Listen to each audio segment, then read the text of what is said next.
গত মে মাসে সামরিক সংঘাতে পাকিস্তানের ৫টি যুদ্ধবিমান ও একটি বড় সামরিক বিমান ভূপাতিত করার দাবি করেছেন ভারতের বিমান বাহিনীর প্রধান এপি সিং।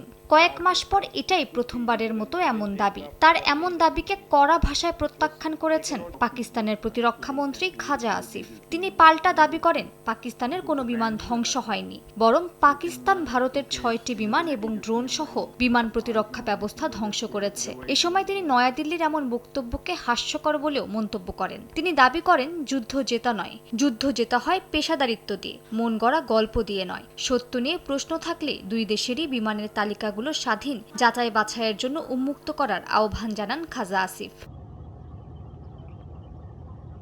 সীমান্তে নিরাপত্তা ঝুঁকি মোকাবিলায় পাকিস্তানি সেনারা গত কয়েকদিনে ভারত সমর্থিত জঙ্গিদের বিরুদ্ধে সফল অভিযান চালিয়েছে বলে দাবি করেছেন। বেলুচিস্তানের ঝোপ এলাকায় ১৪ জঙ্গিকে হত্যা করা হয়েছে বলে জানান তারা। পাকিস্তান সরকার এই সন্ত্রাসী গোষ্ঠীকে ফিতনা আল হিন্দুস্তান নামে উল্লেখ করছে।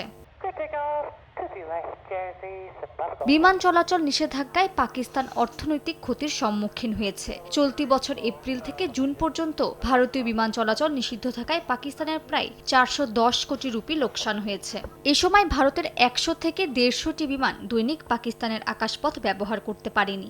পাকিস্তানের প্রতিরক্ষা মন্ত্রণালয় জানিয়েছে অর্থনৈতিক ক্ষতির পরও সার্বভৌমত্ব ও জাতীয় নিরাপত্তা সর্বোচ্চ প্রাধান্য পাবে। পাকিস্তানের আকাশসীমা ভারতীয় বিমানের জন্য আগস্ট মাসের শেষ পর্যন্ত বন্ধ থাকবে, আর পাকিস্তানের বিমানের জন্য ভারতেরও আকাশসীমা বন্ধ থাকবে।